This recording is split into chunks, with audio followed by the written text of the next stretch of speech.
नमस्कार। जैसे मैंने बात किया था पिछले वीडियो में, हमने उसमें बताया था कि बिहार यूनिवर्सिटी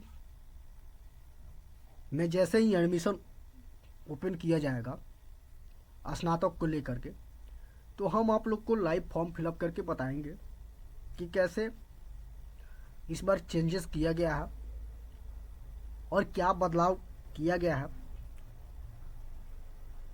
और इसमें बार जो है कैसे अप्लाई होगा, उसका एक पूरा प्रोसेस क्या होने वाला है। इन तमाम सारी चीज़ों को लेकर के, पूरी इन्फॉर्मेशन को लेकर के हम आज आप लोग को बताएंगे। स्टेप बाय स्टेप हम फॉर्म फिलअप करके भी आप लोग को बताएंगे कि इस बार क्या चेंजेस किया गया है पोर्टल पे भी और फॉर्म में भी, और क्या डॉक्यूमेंट रिक्वायर्ड होने वाला है, और क्या इस बार डॉक्यूमेंट में नेसेसरी किया गया है कि कौन कौन से डॉक्यूमेंट आप लोग लगा सकते हैं और कौन कौन से डॉक्यूमेंट नहीं भी लगा सकते हैं। तो उम्मीद है कि ये वीडियो आप लोग को पसंद आएगा।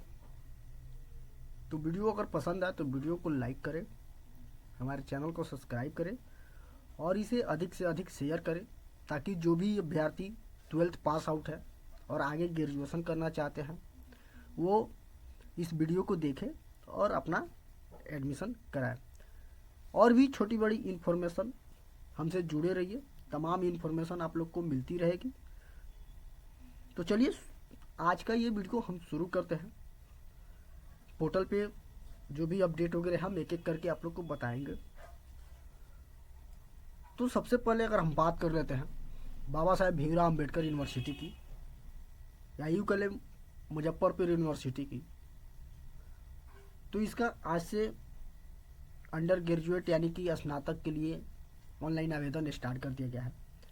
आप लोग ऑनलाइन आवेदन करने के लिए सबसे पहले इसके ऑफिशियल साइट पे आना होगा। उसके बाद से आप लोग यहाँ से एक कॉर्नर में देख सकते हैं कि सर्विस दिया हुआ है, ठीक है। इस सर्विस पे क्लिक करेंगे तो आप यहाँ से देख सकते हैं कि स्टूडेंट पोर्टल्स बनाया गया है। इसमें 26 से 30 यूजी के लिए अप्लाई के लिए खोल दिया गया है पोर्टल। तो आप इस पर क्लिक करके आवेदन करने के लिए अप्लाई कर सकते हैं। तो चलिए हम इस पर क्लिक करके आप लोग को दिखाते हैं। जैसे ही क्लिक करेंगे तो आपके सामने कुछ ऐसा इंटरफेस खुल करके आ जाएगा, जिसमें आप लोग को ये स्टूडेंट रजिस्टर्ड अकाउंट बताया जा रहा है। इसमें आप लोग को एक एक चीज़, सारे इन्फॉर्मेशन आप लोग को फिल करना होगा और उसके बाद से आप लोग इसमें रजिस्ट्रेशन कर पाएंगे। तो सारी चीज़ों को हम एक एक करके आप लोग को स्टेप बाय स्टेप बताते चलते हैं। बने रहिए वीडियो के अंत तक। अब इसमें रजिस्ट्रेशन करने के लिए सबसे पहले आप लोग को यहाँ से सेशन दिख रहा होगा, जो कि यहाँ से बोल रहा है सेशन। तो ये इस पर आप लोग क्लिक करेंगे तो एक ही सेशन खुलेगा, जो कि जुलाई 2026 से लेकर के जून 2027 तक, यानी कि आप रजिस्ट्रेशन इस पर करेंगे तो ये आपका 1 साल का सेशन होगा। और बाकी सेकेंड ईयर से आप लोग का, या फिर सेकेंड सेमेस्टर से कह लीजिए, आप लोग का कॉलेज में ही री एडमिशन कराया जाता है। तो इस पर आप लोग सेशन पे क्लिक करेंगे। उसके बाद से आप लोग यहाँ से प्रोग्राम में सेलेक्ट करेंगे तो ये आपका यूजी खुल करके आ जाएगा, ठीक है। साथ में आप लोग को यहाँ से कोर्स सेलेक्ट करना पड़ेगा। आप लोग जो भी इंटर में स्ट्रीम किए हुए हैं, बीए, बीएससी, बीकॉम, आप उसके अकॉर्डिंग यहाँ पे चूज करेंगे। जैसे कि इंटर में आप लोग का आर्ट्स है या फिर कॉमर्स है या फिर साइंस है, तो आप लोग यहाँ से अपने अकॉर्डिंग चूज कर लेंगे। अभी हम यहाँ पे आर्ट्स का ही करके दिखाने वाला है, तो यहाँ पे हम आर्ट्स चुनते हैं। बाकी आप लोग को कुछ नहीं करना है। इसमें यूजी डिग्री या रिसर्च एंड ऑनर्स पेपर खुल करके आ जाएगा। साथ में यहाँ से बोला जा रहा है कि स्ट्रीम या कोर सब्जेक्ट, तो यहाँ से आपके 12th में जिसमें ज़्यादा नंबर होगा या फिर जिसमें आप लोग को रुचि होगी, जिस भी सब्जेक्ट में, कि आप लोग चाहते हैं कि हम history, Hindi, geography, home science, या फिर साइकोलॉजी, या फिर जूलॉजी, बोटनी, या फिर अकाउंटेंसी, ये सारी चीज़ों में जिसमें आप लोग चाहते हैं कि हमको ऑनर्स करना, स्नातक करना है, तो आप लोग यहाँ से सिलेक्ट कर सकते हैं। अभी हम फिलहाल में यहाँ से आप लोग को साइकोलॉजी का करके दिखाने वाले हैं, ठीक है। बाकी आप लोग को यहाँ से फुल नेम पूछा जा रहा है, यहाँ से अपना 10th के अकॉर्डिंग मैट्रिक के मार्कशीट के हिसाब से आप लोग यहाँ से नाम फिलअप कर लेंगे। उसके बाद से यहाँ से एक मोबाइल नंबर फिल करेंगे, जहाँ से आपको मोबाइल पे एक OTP जाएगा, उस OTP को आप लोग को फिल करना पड़ेगा, तो ही आपका रजिस्ट्रेशन होगा। साथ में आपसे बोला जा रहा है कि पासवर्ड आप लोग एक क्रिएट कर लेंगे, अपने अकॉर्डिंग पासवर्ड इसमें डाल लेंगे, जो कि आपको याद रहे जब तक आपका एडमिशन नहीं हो जाता है। उसके बाद से यहाँ पे भी देख रहे होंगे कंफर्म पासवर्ड में जो पासवर्ड आप लोग ऊपर में डालेंगे, सेम पासवर्ड यहाँ से भी डालेंगे। ये सारे चीज़ फिलअप करने के बाद आप लोग यहाँ से सेंड वाले बटन पे क्लिक करेंगे। यहाँ से देख सकते हैं सेंड OTP का ऑप्शन दिया गया है, आप लोग सेंड OTP पे क्लिक करेंगे। ये सारी चीज़ करने के बाद आपके नंबर पे 4 डिजिट का OTP आएगा, उसको फिलअप करेंगे। तो चलिए हम ये आप लोग को भर के दिखाने वाले हैं, सारी चीज़ों को एक एक करके आप लोग को बताने वाले हैं। तो देख सकते हैं यहाँ से OTP जैसे ही आप लोग सेंड करेंगे तो यहाँ से बताया जा रहा है कि OTP send your mobile number. तो यहाँ से आप लोग ओके वाले बटन पे क्लिक करेंगे। जैसे ही क्लिक करेंगे तो आपके सामने यहाँ से खुल करके आ गया इंटर OTP।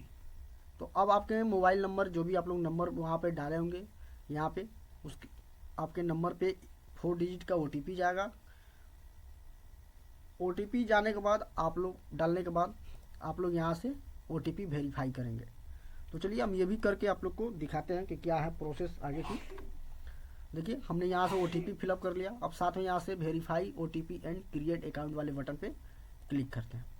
अब यहाँ से देख सकते हैं कि यहाँ से जो भी हमने पासवर्ड बनाया था पासवर्ड आप लोग को सामने दिख रहा होगा, और साथ में यहाँ से योर एप्लीकेशन नंबर दिख रहा है। तो आप इसको स्क्रीनशॉट मार के या फिर इसको फ़ोटो खींच के रख लेंगे, या फिर आपके नंबर पे भी ये सेम चीज़ आपको आ गया होगा। तो चलिए अभी हम इसको कॉपी कर लेते हैं ताकि आगे चल के किसी भी प्रकार से कोई प्रॉब्लम ना हो। अगर मैसेज नहीं भी आता है तो ये हमारे पास रहेगा, ताकि इससे हम आगे फॉर्म अपना फिलअप कर सकें। अब इसके बाद हम यहाँ से ओके करते हैं। अब देख सकते हैं कि जैसे मैंने वहाँ से ओके किया तो ये फिर रजिस्टर्ड अकाउंट वाले बटन पे आ गया। तब यहाँ से हम लोग को कुछ नहीं करना है। अब यहाँ से ऑलरेडी हैव द अकाउंट वाले बटन पे क्लिक करना है, यहाँ से साइनिंग वाले बटन पे क्लिक करना है। उसके बाद से जैसे ही आप लोग क्लिक करेंगे यहाँ से तो ये आपके सामने वेलकम बैक आ गया। यहाँ से आपसे पूछा जा रहा है एप्लीकेशन नंबर, साथ में यहाँ से पासवर्ड, जो आपके पासवर्ड बनाया था वो पासवर्ड फिलअप करना, और यहाँ से एप्लीकेशन नंबर फिलअप करना है। उसके बाद से ये कैप्चा फिलअप करके आप लोगों को लॉगिन करना है। तो चलिए हम ये भी आप लोग को करके दिखाते हैं। अब आप लोग यहाँ से देख सकते हैं कि यहाँ से डैशबोर्ड खुल करके आ गया। लॉगिन करने के बाद ये डैशबोर्ड खुल करके आ गया। इधर में आप लोग ये साइड में एक्टिविटी आप लोग देख सकते हैं, यहाँ से एक एक चीज़ करके बताया गया है, जैसे कि डैशबोर्ड हो, पर्सनल डिटेल्स हो, क्वालिफिकेशन हो, चॉइस सिलेक्शन हो, डॉक्यूमेंट अपलोड हो, फाइनल कंफर्मेशन हो, और एप्लीकेशन पेमेंट। ये सारी चीज़ यहाँ पे एक कॉर्नर में बनाया गया है। साथ में यहाँ से आप लोग यहाँ से देख सकते हैं कि करेंट स्टेटस में कि ये सारा चीज़ आप लोग का रजिस्ट्रेशन कंप्लीट है, बाकी एप्लीकेशन फॉर और फी पेमेंट पेंडिंग है। तो चलिए ये भी एक एक करके हम आप लोग को आगे दिखाते हैं। अब यहाँ से आप लोग को कुछ नहीं करना है। आप लोग को यहाँ से सबसे पहले ये डैशबोर्ड ऐसा ही रहेगा, इसको छेड़छाड़ आप लोग को नहीं करना है। आप लोग को करना है यहाँ से ये पर्सनल वाले बटन पे क्लिक करना, पर्सनल डिटेल्स वाले बटन पे क्लिक करना। तो यहाँ पे जैसे ही क्लिक करेंगे तो कुछ ऐसा इंटरफेस खुल करके आ जाएगा, जो कि आप यहाँ से जो सेलेक्ट किए होंगे प्रोग्राम, यहाँ से ये खुल करके आ जाएगा। अगर आप इसको चाहते हैं चेंज करना तो ये चेंज नहीं होगा। ये चीज़ आप लोग ध्यान में रखिएगा रजिस्ट्रेशन करते टाइम आप लोग, कि यहाँ से कोई चेंज नहीं हुआ। हाँ, यहाँ से आप लोग नाम वगैरह चेंज करना चाहते हैं तो नाम वगैरह चेंज हो सकता है, ये चीज़ कर सकते हैं। उसके बाद से यहाँ से आप लोग को टाइटल वगैरह लगाना है, यहाँ से फर्स्ट नेम और लास्ट नेम, मिडिल नेम, ये आप लोग को डालना है। और साथ में यहाँ से आप लोग को फादर्स ये फर्स्ट नेम में हिंदी डालना है, मिडिल नेम में भी हिंदी और लास्ट नेम में हिंदी। तो ये ऊपर में इंग्लिश वर्ड रहेगा और नीचे में हिंदी वर्ड। आप चाहें तो गूगल हिंदी फ़ॉन्ट भी यूज कर सकते हैं, या फिर चाहें तो अगर मोबाइल से फॉर्म फिलअप कर रहे हैं तो मोबाइल में हिंदी का उपयोग कर सकते हैं। इसके बाद से ये आप लोग का जेंडर वगैरह पूछेगा तो आप लोग जेंडर सेलेक्ट करेंगे। उसके बाद से डेट ऑफ बर्थ, यहाँ से कैटेगरी, किस कैटेगरी से फॉर्म फिलअप करना चाहते हैं, general, SC ST BC EBC। बहुत सारे लोग कहते हैं कि EWS हमको फॉर्म फिलअप करना है, तो उसके बारे में हम नीचे बताएंगे कि कैसे EWS से फॉर्म फिलअप करेंगे। तो ये आप लोग का रहा। बाकी यहाँ से ब्लड ग्रुप पूछ रहा है। अगर ब्लड ग्रुप आप लोग को पता है तो आप लोग यहाँ से सेलेक्ट कर लीजिए, नहीं पता है तो आप लोग इसमें से कोई एक चूज कर सकते हैं। इसमें घबराने वाली बात नहीं है, ये कोई ज़रूरी नहीं है। स्टार मार्क है बट इसका कोई ज़रूरी नहीं है, तो आप लोग कोई भी एक यहाँ से सेलेक्ट कर सकते हैं। साथ में आप लोग को यहाँ से ईमेल आईडी फिलअप करना होगा, जो आप लोग चलाते हो हमेशा फ़ोन में, वो ईमेल आईडी आप लोग यहाँ से डाल सकते हैं। उसके बाद से यहाँ से आधार नंबर, उसके बाद से यहाँ से नेशनलिटी डालना पड़ेगा। उसके बाद से यहाँ से धर्म दिखाना पड़ेगा, रीजनिंग की हिंदू मुस्लिम अदर्स, तो आप लोग यहाँ से दिखा सकते हैं। अब यहाँ से पूछ रहा है कि मैरिड अनमैरिड यानी कि मैरिटल स्टेटस। तो अगर कोई कैंडिडेट मैरिड है तो मैरिड, कोई कैंडिडेट अनमैरिड है तो अनमैरिड। हालांकि अनमैरिड ही डालिएगा, कोई से कोई फर्क नहीं। अब यहाँ से आपसे पूछ रहा है कि क्या आपके पास अपार आईडी है। ये ऑप्शनली है अपार आईडी, अगर है तो डाल सकते हैं, नहीं हो तो आगे बढ़ सकते हैं। अब यहाँ से देख सकते हैं कि विशेष कैटेगरी के बारे में बात किया जा रहा है। बहुत सारे लोग गलती कर देते कि इस चीज़ को फिलअप नहीं करते हैं, तो ये सारा चीज़ था आप लोग को हम बता देते हैं। यहाँ से देख सकते हैं कि जनरल से बता रहा है कि EWS में है तो आप लोग यहाँ से यस कर सकते हैं, ठीक है। साथ में अगर कोई हैंडीकैप्ड वगैरह है तो आप लोग यहाँ से भी यस कर सकते हैं, अन्यथा नो ही रहने दीजिएगा। या फिर पूछ रहा है कि आप लोग एक्स सर्विस मैन है तो यस कर सकते हैं, वरना नहीं कर सकते हैं। यहाँ से पूछ रहा है कि क्या आप NCC के कैंडिडेट हैं तो यस, वरना नो। साथ में यदि किसी स्पॉट कोटे से आपको कोई सर्टिफिकेट वगैरह मिला है तो यस कर सकते हैं, अन्यथा नहीं कर सकते हैं। साथ में पूछ रहा है कि यदि आप कर्मचारी की योग्य हैं, यानी कि जो भी इस यूनिवर्सिटी में काम करते हैं, क्या उनके कोई घर के हैं, तो आप लोग यस कर सकते हैं, अन्यथा नो कर सकते हैं। ये जो भी यस नो कीजिएगा इसका सर्टिफिकेट आप लोग को लगाना अनिवार्य होगा। तो ये सारी चीज़ आप लोग पढ़ लेंगे एक एक चीज़ करके। आप जिस भी विशेष कैटेगरी, स्पेशल कैटेगरी यानी कि जिसमें आप लोग को छूट लेना हो, या फिर आप लोग को कटअप में छूट मिलता है, तो आप लोग यहाँ से अपना सेलेक्ट कर लेंगे। साथ में यहाँ से कॉर्पोरेट एड्रेस पूछ रहा है तो आप लोग ये सारा चीज़ फिल कर लेंगे। उसके बाद से परमानेंट एड्रेस, अगर कोई और परमानेंट एड्रेस है तो आप फिल कर सकते हैं, अन्यथा यहाँ इस पर क्लिक भी कर सकते हैं, ठीक है। उसके बाद से ये को यहाँ से पूछ रहा है कि फादर्स या हस्बैंड डिटेल्स। अगर जो मैरिड है उसका हस्बैंड डिटेल्स डालिएगा, जो अनमैरिड है उनके फादर्स डिटेल्स डालिएगा। यहाँ से टाइटल डाल लीजिएगा, और यहाँ से फादर्स नेम, मदर्स नेम, और यहाँ से फादर्स या हस्बैंड मोबाइल नंबर है तो डाल सकते हैं, अन्यथा इसको भी आप छोड़ सकते हैं। तो चलिए इसको हम फिलअप करने के बाद आप लोग को आगे की प्रोसेस दिखाते हैं। अब पर्सनल डिटेल्स फिल करने के बाद आप लोग को सामने यहाँ से स्टूडेंट क्वालिफिकेशन लिस्ट खुल करके आ जाएगा, जो कि एक एक करके आप लोग को यहाँ से ऐड करते चलना है। सबसे पहले आप लोग 10th का ऐड करेंगे, उसके बाद से आप लोग 12th का ऐड करेंगे। तो इसको हम ऐड करने के लिए इस ऐड वाले बटन पे क्लिक करेंगे। ये सारे चीज़ खुलेगा, जैसे कि यहाँ से पूछेगा 10th। अब उसके बाद से यहाँ से ब्राउज करके आप लोग डॉक्यूमेंट यानी कि 10th का मार्कशीट आप लोग चूज कर लेंगे। साथ में यहाँ से आप लोग जिस भी बोर्ड से पास आउट है, जैसे कि बिहार बोर्ड या फिर other CBSE ICI other state board या फिर और ETC, तो आप लोग अदर वाले बटन पे क्लिक कर सकते हैं। अन्यथा बिहार बोर्ड से है तो बिहार बोर्ड यहाँ से सेलेक्ट कर सकते हैं। ये आप लोग का यूनिवर्सिटी कुछ नहीं करना, ऑटोमेटिक फिल होकर आ जाएगा। अदर बोर्ड होंगे तो यहाँ से आप लोग को डालना पड़ेगा। उसके बाद से यहाँ से रोल नंबर, उसके बाद से पासिंग ईयर, साथ में यहाँ से टोटल पेपर, और यहाँ से कितना टोटल पेपर यानी कि टोटल मार्क्स आप लोग को कितना है। जैसे कि बिहार बोर्ड में 500 का होता है, अदर बोर्ड में आप लोग देख लीजिएगा यहाँ से। उसके बाद से कितना मार्क्स आप लोग का आया हुआ है टोटल, यहाँ से फिल करेंगे। ये ऑटोमेटिक आप लोग का ये परसेंटेज निकाल देगा। जैसे कि मैंने यहाँ से 500 किया और यहाँ से 361 फिल किया, तो ये देख सकते हैं आप लोग का 72.20 परसेंटेज उठा लिया। तो आप लोग ये सारी चीज़ फिल करने के बाद आप लोग फिर वैसे ही 10th का 12th का ऐड करेंगे। तो चलिए हम इसको भी ऐड करके आप लोग को दिखाते हैं। यहाँ से देख सकते हैं 12th वाले बटन पे ऐड किया, तब यहाँ से पूछ रहा है कि क्वालिफिकेशन। तो आप लोग इंटर में देख लीजिएगा, IA ISC आइकन दिया हुआ है, जैसे कि आर्ट्स कॉमर्स साइंस, तो आप अपने अकॉर्डिंग यहाँ से चूज कर लेंगे। उसके बाद से ये सारा चीज़ फिल कर लेंगे। सेम प्रक्रिया 10th में जैसे आप लोग फिलअप करेंगे वैसा ही आप लोग का यहाँ भी प्रक्रिया होने वाला है। यहाँ से मैंने 500 फिलअप किया, साथ में यहाँ से पासिंग ईयर मैंने डाल लिया और उसके बाद से यहाँ से मैंने ये फिल कर लिया। ठीक है, यहाँ से मैंने ये फिल कर लिया। अब उसके बाद से ये ब्राउज मैंने किया और उसके बाद से ये मैंने डॉक्यूमेंट सबमिट किया। सबमिट करने के बाद कुछ टाइम लेगा जो कि अपलोड होने में। तो देखते हैं ये कब तक अपलोड हो जाता है। जैसे ही अपलोड हुआ आप लोग यहाँ से देख सकते हैं कि ये क्वालिफिकेशन डिटेल्स इंटर सक्सेसफुली हो करके आया। तो ये सारा डिटेल्स ऐड करने के बाद अगर आप लोग किसी भी प्रकार से गलती हो जाती है तो आप यहाँ से एडिट भी कर सकते हैं या फिर यहाँ से डिलीट भी कर सकते हैं।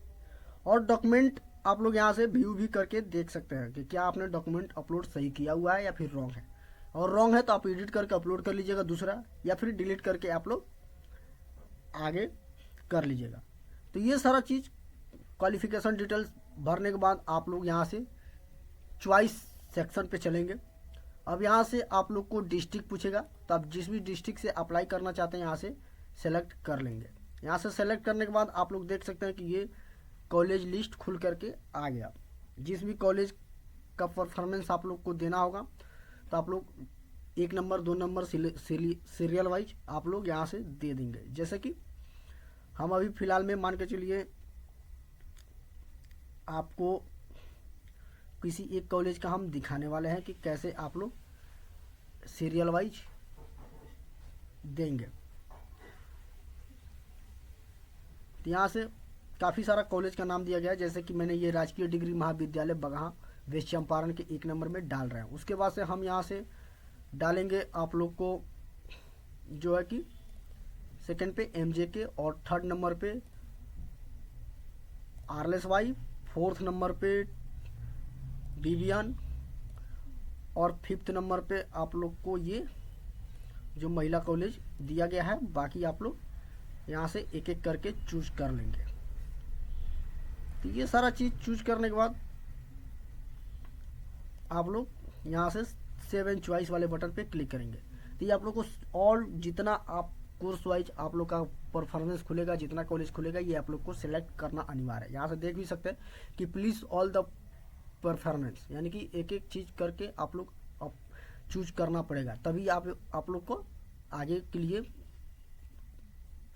भर सकते हैं, अन्यथा नहीं भर सकते। तो चलिए हम एक एक करके सभी चीज़ों को चूज करते हैं और आगे प्रोसेस दिखाते हैं। देख सकते हैं यहाँ से ये सारे चीज़ परफॉर्मेंस आप लोग ऐड कर लिया हमने। अब यहाँ से अगर आप चाहते हैं तो यहाँ से चेंज भी कर सकते हैं या फिर एक बार मिलान करके सीरियल वाइज रख सकते हैं। यहाँ से चेंज भी करना चाहते हैं तो चेंज कर सकते हैं, अन्यथा आप लोग यहाँ से आगे डॉक्यूमेंट अपलोड वाले बटन पे आ जाएंगे। अब यहाँ से पूछ रहा है कि फ़ोटो, सिग्नेचर और आधार कार्ड फ्रंट साइड और बैक साइड, ये चीज़ आप लोग को अपलोड करना है। तो चलिए ये भी हम आप लोग को अपलोड करके आगे दिखाते हैं। तो ये सारे चीज़ डॉक्यूमेंट अपलोड करने के बाद आप लोग यहाँ से एक एक चीज़ को प्रीव्यू कर लेंगे। प्रीव्यू करने के बाद आप लोग यहाँ से सारे चीज़ को यहाँ से देख सकते हैं कि बताया जा रहा है कि कृपया पुष्टि करने से पहले आप लोग मूल जानकारी, शैक्षणिक योग्यता और कॉलेजों का विकल्प दोबारा जांच कर ले, और पुष्टि करने के बाद आप लोग फॉर्म एडिट नहीं किया जाएगा, यानी कि आप लोग को फॉर्म सबमिट करने के बाद कोई भी एडिट नहीं किया जाएगा। और आपका सारा डिटेल्स यहाँ से मिलान कर सकते हैं। मिलान करने के बाद कहीं गलती है तो आप लोग उसको सुधार कर लेंगे, या फिर सही है तो आप लोग यहाँ से मैं नियम एवं शर्तें से सहमत हूँ यहाँ पे क्लिक करके एग्री एंड कंफर्म वाले बटन पे क्लिक करके पेमेंट कर सकते हैं। तो अभी हम इसको इतना ही पे रहने देते हैं, क्योंकि जिस कैंडिडेट का अभी उससे हम मिलान करवाएंगे, उसके बाद से आगे पेमेंट वगैरह करेंगे। तो उम्मीद है कि ये जानकारी आप लोग को काफ़ी ज़्यादा अच्छी लगी होगी, तो इसे ज़्यादा से ज़्यादा शेयर करें। और जिस भी कैंडिडेट को कहीं प्रॉब्लम आती है किसी भी चीज़ को लेकर के, तो आप हमें कमेंट करके पूछ सकते हैं। और जो भी आपके मित्रगण साथी हैं उनसे हमारे चैनल को ज़रूर सब्सक्राइब कराएं, ताकि छोटी बड़ी अपडेट हम ऐसे ही रोज़ लाते रहते हैं, ताकि किसी भी चीज़ से आप लोग को परेशानी ना हो। तो मिलते हैं किसी और वीडियो में। आज के लिए